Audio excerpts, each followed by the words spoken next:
Good day everyone. It should be no surprise to those who've been playing or following Final Fantasy XIV's newest expansion that a sizable amount of people aren't entirely satisfied with either the story, characters, set pieces, or some combination of these and other things. But why? As an MMO, Final Fantasy XIV has been widely regarded as having one of the best stories for the genre, and yet many would be able to turn their backs on the newest expansion's narrative before it even finished. Today, I'm not here to tell people whether they're right or wrong to enjoy the story of an expansion. Today, I want to apply literary analysis to Final Fantasy XIV to try to explain the how and why behind its current reception. How the use of certain narrative devices over the past decade allowed many players to fall in love with the setting, and how those same players are starting to feel the absence of those methods. So of course, beware of spoilers if you care about such things. As always, I am the Synodic Scribe. Join me today as I use literary analysis to explain some of the methods, techniques, and tropes within the expansions of Final Fantasy XIV. And if you enjoyed today's video, be sure to subscribe for all things lore and literature at a later date. For now, we will go over every complete expansion as well as how it was received during that time. I'll do my best to cover and explain some of the observable writing methods and choices during those expansions as well. Understand that this video could not fit every single detail around the subplots, character arcs, and so on. We're covering the broad strokes here, so if you would like a more detailed breakdown of certain things, you'll have to ask for that in the comment section after this video. But without further ado, we'll start at the beginning. Well, the beginning for most players, a Realm Reborn. What people need to understand is that a noticeable chunk of the lore and writing for 1.0 was either abandoned, changed, or entirely removed as the narrative transitioned to a Realm Reborn.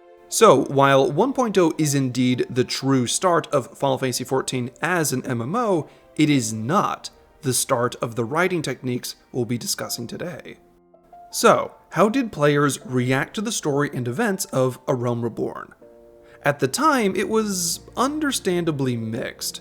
Many people were simply happy to hear properly voiced cutscenes, as well as engaging with a world and setting that felt like a lot of care and focus was put into it. And yet, when many players look back at A Realm Reborn in hindsight, they're quick to tell you that it was bloated, slow, and wasn't very well paced. And I will agree that in some places, that indeed was the case. Now, what if I told you that was by design? That many of those methods were taken on purpose? We have to understand that all of the characters and quests in A Realm Reborn was written during a time of uncertainty. While this expansion is celebrated as the beginning of a new age for Final Fantasy XIV, it was also a time of great anxiety and long hours for those writing and working on this game. Many of the characters, arcs, and subplots experienced within A Realm Reborn were done so not only to move the plot forward, but also to seed the narrative with potential new plot threads for the future. What do I mean by that? For example, take the 3 starting city-states. Your initial encounters in the game were determined by which of the 3 starting countries you end up in. It also determined which of the scions you met as well. Thancred for Ul'dah, Y'shtola for Limsa-Lominsa, and Ida and Papalymo being in Gridania.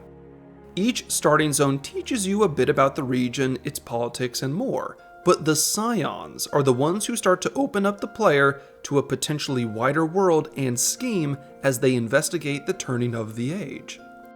Essentially, the first half of the base story gives you a reason to care about Eorzea and choose which city-state to pledge yourself to, and the second half of the base story primarily revolves around fighting back against the Garlean invasion. But notice that this isn't where the plot threads revolving around the starting zones are resolved. It isn't until the post-story of A Realm Reborn that the threads created for Ul'dah are addressed, becoming a focal point of the new narrative before ultimately transitioning into the next expansion, Heavensward. But while Ul'dah's story might have come to a head, Limsa and Gridania did not. In fact, it wasn't until many years later in a completely different expansion that the plot threads laid out for Limsa-Lominsa would finally be addressed. making Gridania the only starting zone whose plot hasn't entirely been resolved ever since A Realm Reborn. But the plot surrounding Gridania isn't the only one that has gone untouched. In fact, many plots within A Realm Reborn haven't been resolved, and likely never will. Why? Because the writers were trying to future-proof their work. The writers weren't trying to weave a complete and tidy narrative so much as they were ensuring that they had things to write stories around at a later date. Take the Ascians, for example. There's a reason the Ascians are cartoonishly evil in A Realm Reborn and slowly evolve into the victims of betrayal they are later.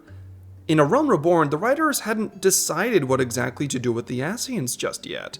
Backstories like with Emet-Selch hadn't even been conceptualized, leaving the reasons and actions of these villains to be just ambiguous enough to expand upon at a later date.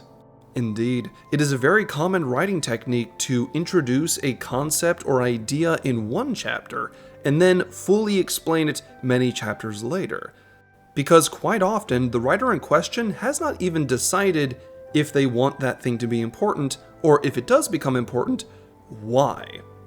That is the primary reason A Realm Reborn feels very bloated and slow. The writers weren't just trying to tell a story, they were laying out dozens of potential plot threads that they could come back to at any time. Essentially, the writing team was having to pull double duty. Not only did they have to tell you a complete story, but they had to give you a reason to come back and continue adventuring later on. I cannot understate how tricky this method of writing and story structure is when compared to a more plot-to-plot main quest. Did some of the events during the main story drag on longer than necessary? Yes. Could running back and forth between the same NPCs have been reduced to just a few interactions? Absolutely. But I myself am prepared to give the writing of A Realm Reborn a lot of slack simply because of how much work the team was having to put into this story with no guarantee of success.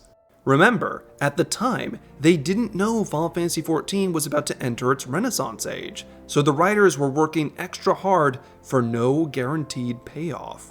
But ultimately, this is why a lot of A Realm Reborn's story feels unnecessary or forgotten, because they were doing everything in their power to cover as many bases as possible until ultimately reaching their first big expansion.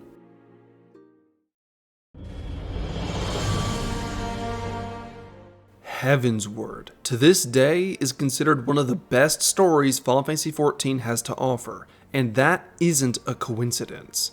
If A Realm Reborn was a Hail Mary, then Heavensward was a precision strike.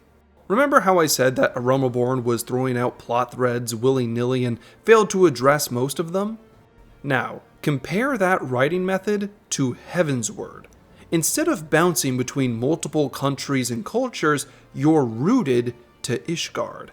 Not only that, but the post-story of Heavensward wasn't a different tale from what was already told in the base game. It was a continuation.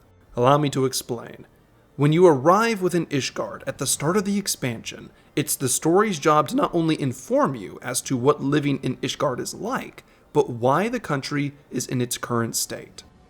Something the writers did very well, contrasting the struggles of those living in the Broom to the few elites sitting pretty at Ishgard's top. The nobles were both figuratively and literally above the commoners, with the church being even higher than them. Not only that, a few sneaky cutscenes involving the Archbishop and some Ascians informs you that not all is well with the leadership. Thus, over the course of the expansion, you are given plenty of time to get to know and care about all these characters because you're stuck here.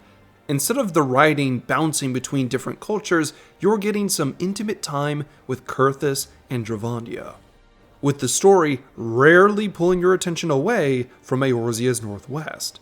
This focus on one place, one section of the world map, is what allowed many players to form an attachment to the zones and characters within it. Not only does the writing pull you in, but it keeps you there while still giving you new stories to care about, and even taking away some things to keep the stakes raised. To many players, losing Haurchefant hurt so much more than losing someone like Moonbreda, because Heavensward took its time with him. Moonbreda was unfortunately killed off almost as soon as she arrives, removing any potential weight for her loss. You can actually apply this logic to character deaths in a lot of stories and movies as well. Nobody cares if a nameless, faceless grunt dies, but if I tell you his name is Todd, he's an only child and only joined the Garlean military for the benefits his sick mother needs to survive. Hold on, I can do better.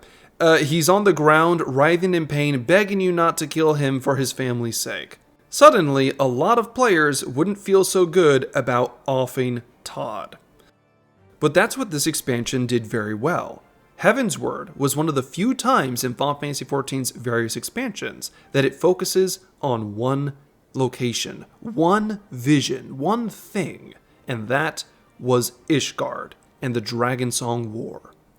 It takes its time with both Kurthus and Dravania, letting you as the player feel things out and get a better understanding of what's going on at your own pace, never giving you more information than is necessary. And as I said before, the story isn't over after the base MSQ. Sure, you dealt with the root of Ishgard's corruption by taking out the Archbishop, but you've just upended their entire social structure, meaning you're going to have to deal with the fallout of your actions as well as the end of the Dragonsong War by defeating Nidhogg once and for all. Heavensward is a complete story, from base to post. Everything that happens matters, feeling like one long and epic tale over the course of 2 years. Now, by contrast, we move on to Stormblood, which is unfortunately considered to be one of the weakest stories in Final Fantasy XIV by a lot of people. Remember how a lot of the love players have for Ishgard comes from the fact that the story stayed focused on northern Eorzea for most of the expansion? Well, Stormblood boldly decided to have the main character ping-pong between two completely different locations in both the base and post-expansion. As you can see, this was a style of writing that didn't pay off for a lot of the viewers, at least the Western viewers, as Stormblood's reputation might not be as brutal as it used to be, but still isn't seen as great in the eyes of a lot of players. Imagine for a moment, if Stormblood were to follow Heavensward's example, then the base expansion would have stayed focused on something like the Far East and Doma, with the climax of that fight eventually leading to the liberation and freedom of Alamigo in the post-expansion. That way, the players stay focused on one location at a time instead of having their attention split over and over again. The longer and more drawn-out writing styles of Heavensward don't work in an expansion where you're yanked back to a completely different place the moment you're starting to get comfortable within a region. Now, that's not to say that Stormblood doesn't have its own moments. After all, it created a pair of fan-favorite villains in the form of Yotsuyu and Xenos. And the story involving the Auspice was generally well received by most players, largely due to the mysteries surrounding a samurai named Tenzen. So it's not that Stormblood didn't have a good story to tell, it was awkwardly paced between two different places.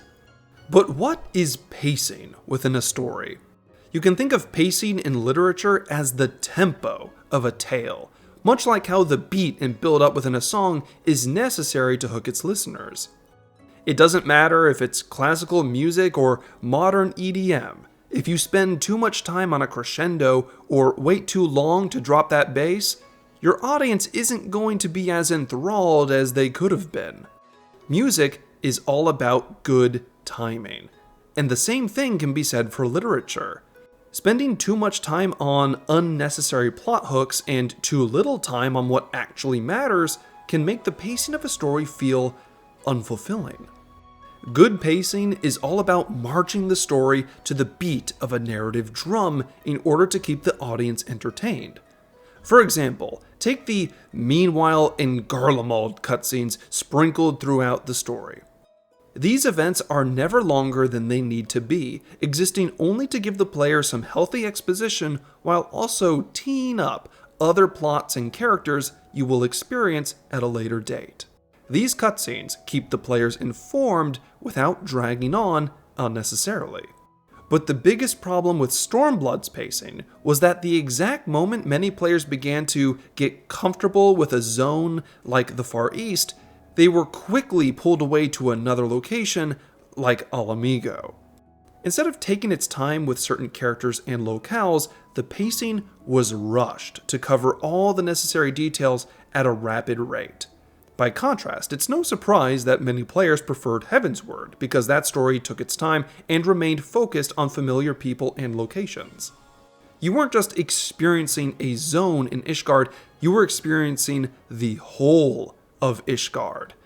Meanwhile, with Stormblood, you weren't experiencing the whole of either the Far East or Ala Mhigo, because your attention was never set. Which brings me to the next most popular expansion on our list. Shadowbringers was extremely well received by the player base of Final Fantasy XIV, so much so that debates as to whether it's better than Heavensward are still held by some players to this day. And yet, these comparisons to Heavensward aren't a massive coincidence when you observe how the story is structured. Shadowbringers takes place on the First Reflection, and almost entirely on the First Reflection. If Shadowbringers were like Stormblood, the main character would have been bouncing back and forth between the First and the Source over and over again, but that wasn't the case. The narrative kept its roots in one region, allowing the player to take their time and liberally explore these new zones under the assertion that they were all meaningfully connected. Which they were, for the most part, and it's because of the consistent pacing in this story that characters such as Emet-Selch and Ardbert became fan favorites. Emet-Selch never lingered longer than necessary. He would come in, deliver some exposition, or deliver a witty line, and then eventually he would slowly remove himself from the story and return to an observing position. Compare that to someone like Wuk-Lamat in Dawntrail, who is introduced to the story, and then the story only focuses on them. Emet-Selch never allows you to think that the story is about him. He keeps the focus on you. In Dawntrail, the story is no longer about you, the Warrior of Light, it is about another character that the cutscenes keep focusing on. This is a stark difference in character interactions over a broader narrative. Sure, with Emet-Selch, you knew that you were going to have to fight him at some point, but the story made sure you clearly understood the why behind his mania beforehand. And yet, it wasn't just the main story that Shadowbringers was praised for. Trial stories like The Sorrows of Werlyt were equally praised for being one of the best side stories in Final Fantasy XIV's history, weaving both villains and allies into a brand new narrative that helped to continue fleshing out and progressing the events of the Source, while the main story remained focused on its own narrative on the First. Two different stories in two different locations running side by side with one another, not unnecessarily meandering into one another over and over again. This is how side content should behave, continuing the world and character building so that the main story's pacing isn't interrupted with the need to explain every little detail in the world. This allows the main scenario to breathe and again, take whatever time it needs. If it sounds like I'm getting repetitive with my emphasis on pacing and the efficient use of time, that's on purpose. Because unfortunately, despite how wonderfully written and received most of Shadowbringers was, this expansion marked the beginning of a lot of bad habits you're still experiencing 2 whole expansions later. But Scribe, I hear some asking, you just spent an entire paragraph praising Shadowbringers. How could it be the source of bad habits? Simple. It's because the expansion was praised so excessively that some of the worst of its writing direction was allowed to survive. Let's begin with the trailer and marketing for Shadowbringers. Become the Warrior of Darkness was the headline. Dark Knight was the poster job for the expansion, and even the trailer showed the main character struggling to defeat their opponent until they embraced a power they'd long fought against, defeating light with darkness. And yet, all of this is false advertising. Because at no point in the story of Shadowbringers does the main character meaningfully learn of or use the powers of darkness within the narrative. In fact, your main character, more often than not, fights light with light. Even the final blow against Emet-Selch in the base story was dealt by a weapon of light, which begs the question as to why they were even calling this expansion Shadowbringers in the first place, much less advertise it in the way they did. And if you think this couldn't possibly be a bad habit that carried over to another expansion, look at Dawntrail. More often than not, Dawntrail was advertised as a sort of return to form for the Warrior of Light, a vacation for the main character after having saved the universe. But if the advertisements for this expansion were honest, the trailers would instead talk about how you, the Warrior of Light, hero of the hour, have now become the errand boy of a cat girl who's going to take up more screen time than some of the most popular characters in the entire MMO's life. Again, I don't understand these advertising methods. Do they think it's cute? Do they? I personally would love to hear from their marketing department at some point. And some might say that's a nitpick, and perhaps you're right. What's told isn't always what's shown, regardless of the product, and advertising isn't an exact science. Unlike the Nier raid, which was a blatant advertisement. Ladies and gentlemen, I've nothing against the Nier franchise or Yoko Taro. In my opinion, the man's popularity is very well earned, and he is a fellow enjoyer of masks. I can respect this. However, at some point you gotta call it what it is, and this is a playable ad. Something to get 14 players into Nier, and Nier players into Final Fantasy XIV. But this isn't new for Square Enix. We're talking about a company that tried to sell us Cup Noodle in Final Fantasy XV. This would be like if Blizzard advertised Dragonflight only to make one of the biggest raids of that expansion all about StarCraft 2. I might not play WoW, but I feel like that would make some people rant. Ultimately, my point is that Shadowbringers demonstrated a noticeable increase in referential material over original ideas. The Alliance raid was dedicated to Nier, the 8-man raid was littered with Final Fantasy VIII references, and even the Sorrows of Werlyt used the living weapons from Final Fantasy VII. I fully acknowledge that Final Fantasy XIV isn't unfamiliar with referencing other titles in the franchise. Even the Crystal Tower in A Realm Reborn is a massive Final Fantasy III reference. And every expansion since then has had its own similar material. And yet, as time goes on, you'd expect this kind of content to fade away and make room for more original writing. But that doesn't seem to be the case at all. At some point, you need to ask yourself, as a member of the audience, are you satisfied with a story and patches referencing other media over and over again? Or do you desire more original storytelling? Because the post-Endwalker story marks the first time that the writers essentially just allowed referential material to carry an entire main scenario within an expansion. And not within any normal expansion either. The expansion that was supposed to be dedicated to the culmination of a 10-year tale lost half of its screen time to Final Fantasy IV references. And while I'm a big Final Fantasy XI fan, even I feel that the Alliance raid in Dawntrail could potentially get a bit too meta, especially if it's heading in the direction that I think it is. So, it's important to ask yourself, do you enjoy consistent use of nostalgic content? If so, then you're likely unbothered by this direction. However, if you feel that Final Fantasy XIV's writing is starting to suffer from a lack of original material, it's important to let the developers know that as well. Lastly, recall earlier when I brought up how A Realm Reborn needed to throw out as many plot threads as possible for potential use at later dates? Well, unfortunately, the writers at this point had become very comfortable with introducing new plot threads to the point of abandoning them almost immediately. You start to see the beginning of this with things like the Resonance and possibly controlling primals with the Echo in Stormblood.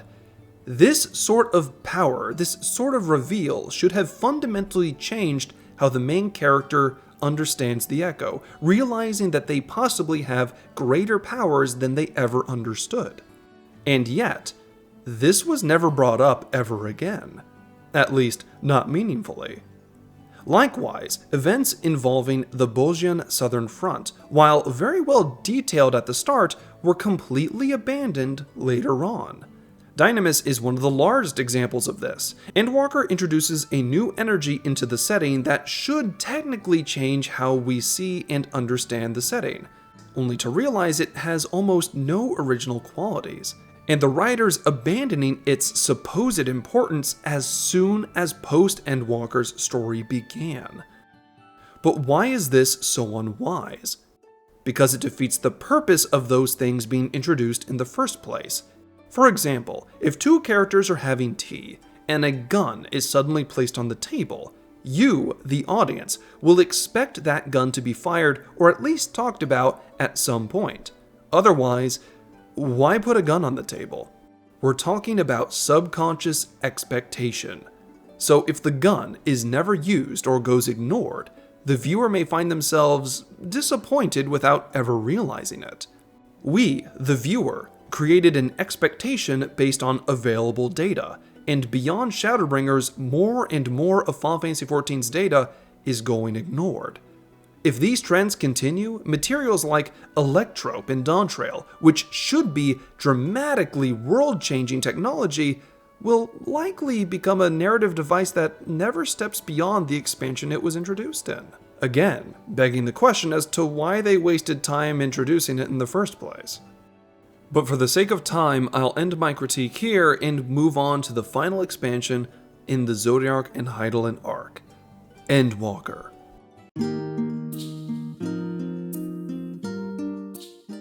Gauging the response to this expansion has always been tricky, as I've always been able to find just as many people praising it as being an amazing tale, with often just as many saying how they were either unimpressed or it was just okay. Ladies and gentlemen, this was the point of no return. If you weren't happy with how Endwalker was written to any degree, you needed to say so. Otherwise, you get Dawntrail, because many of Endwalker's worst qualities are continued within the current expansion. Pacing. Recall earlier with how important I said the pacing is to any story? How the most popular expansions of Heavensward and Shadowbringers took their time with very specific locations? Endwalker's campaign, by comparison, was very rushed, and as a result, poorly paced. Almost as if the writers were sprinting to the finish line in order to get the main story over with before the credits roll. The Final Days was a threat built up across more than one expansion with many mysteries looming behind it.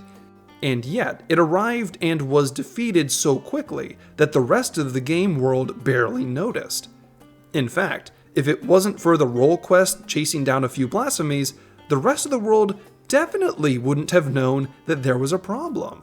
The weight behind the Final Days was dramatically lessened by the fact that only Endwalker's new zones were affected by what was originally described as a world-ending cataclysm. And it wasn't just the world building that was affected. Character arcs were also rushed. Hermes, the penultimate villain of Final Fantasy XIV, the reason the entire universe of this MMO exists the way it does, is never properly fleshed out. We catch Hermes at the tail end of his madness, right before he commits the ultimate sin of betraying his people and dooming the universe. And yet, we're never shown exactly when or why Hermes as a character became obsessed with the things that drove him to these actions. We're never shown when or what inspired him to finally create Medion, and afterwards, we're not even shown why he was prepared to rationalize her abuse for his own goals. All we see from Hermes is the end of his character arc, without ever observing the original catalyst for his choices. Hermes, as a character, was compromised, and is now the definition of a rushed character arc, which is made even worse by the fact that he is supposed to be the most important villain in Final Fantasy XIV's history. And since the main story had the player character bouncing between Thavnair and Garlemald just like how Stormblood had you bounce between Doma and Alamigo, both locations suffered from narrative fatigue just like the previous expansion. And then you have Endwalker's final zone, Ultima Thule. Ultima Thule marks the second time the writers would use simulated life as the big reveal at the end of an expansion. Much like how Shadowbringers had Amarot, which was a fabricated city with artificial ancients, Ultima Thule was a fabricated zone filled with the memories of long-dead civilizations. And as luck would have it, Dawntrail's big reveal at the end of its campaign was another simulated civilization with living memory. This time it was the memories of long-dead people being stimulated by computer programs. Hopefully now you see what I meant when I said Shadowbringers was the start of bad habits. Now, did Endwalker have emotional and impactful moments? Of course it did. Every time I hear people talk about cutscenes like Vinaz's march against adversity, it's almost always met with passionate applause. A lot of players loved the final fight against Xenos, but what I'm trying to convey is that these scenes, while good, were run to instead of walked toward. The writers very clearly wanted to get this arc over with, and for no observable reason, at least none that I can see. Because the post-Endwalker story has almost nothing to do with the base expansion. Remember how earlier we discussed that the post-story of Heavensward was a continuation of the base campaign? How both the base and post-narrative created one massive story that everyone loved?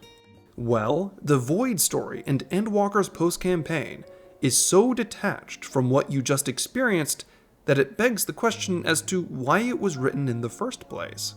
At no point did the writing try to meaningfully address what just happened and how the world plans on moving forward after surviving its greatest threat. Imagine this. It would be as if the post-Heavensward campaign ignored the fact that you just uprooted their entire belief system and chose to send your character to another region instead for whatever reason. And I'm willing to bet that a Heavensward without the Dragon Song War would have been much less fulfilling. Lastly, the character known as Zero was a precursor for Wuk-Lamat. A lot of players have expressed their discontent with Wuk-Lamat as a character, and it's easy to see why. The writers have placed far too much focus on her thoughts and feelings, taking agency away from the player, away from the world, as you become a secondary protagonist. But what if I told you that this writing method was already used, and many players praised the developers for it? Zero, as a character, takes center stage in the post-Endwalker story, not the player. But how? Simple, the writers gave her powers and abilities that only she possesses, meaning that without her direct help, the plot cannot continue. Essentially, the world building and plot become secondary to Zero's character development. While base Endwalker was written to be the final chapter of the Zodiark and Hydaelyn campaign, the post-Endwalker story was all about Zero, a brand new character. Likewise, Dawntrail was written with a heavy focus on Wuk-Lamat in the exact same way.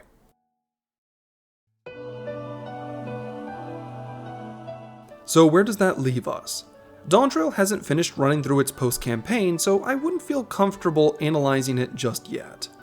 But I will say this. Based off of what was already proven to be exceedingly popular in Shadowbringers and Heavensward, the writers aren't doing what they should be doing. Instead of focusing primarily on singular characters, Dawntrail should be taking full advantage of both old and new plot threads to begin weaving new tales or a series of new short stories. They should be creating a new reason for you, the player, the Warrior of Light, to explore the rest of the world and rise to meet whatever challenges you find there. If the narrative remains character-focused as it is now, you're much more likely to get expansions similar to Dawntrail in which you've become more or less a passive observer that simply handles other people's problems when they arise. If you enjoy the current state and progress of Dawntrail, by all means, say so, but if you're discontent with the state of the story and characters, you must also say so. The developers will never know whether you're content or not without honest feedback. So take this chance, my friends, to leave your thoughts and feelings down in the comment section below. Which expansion was your favorite, and why?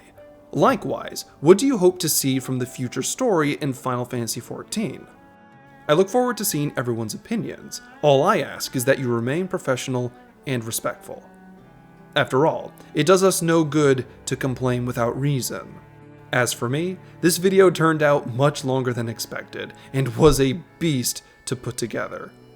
So, if I earned you as a subscriber, I'm happy to have you, as I myself continue along my journey as a lore channel for one of the biggest MMOs in the world. Thank you all for watching. If you enjoy my content, it would mean the world to me if I had earned you as a subscriber. We are currently on the road to 50k, and I'd love to have you as part of that journey. I'd also like to take this time to thank my amazing Patreon supporters: Nanima, Amina Viltaria, Slippers, Oskan Hawk, Naria O'Meara, Potato, Seth Rosewood, and Sinalv Bagel.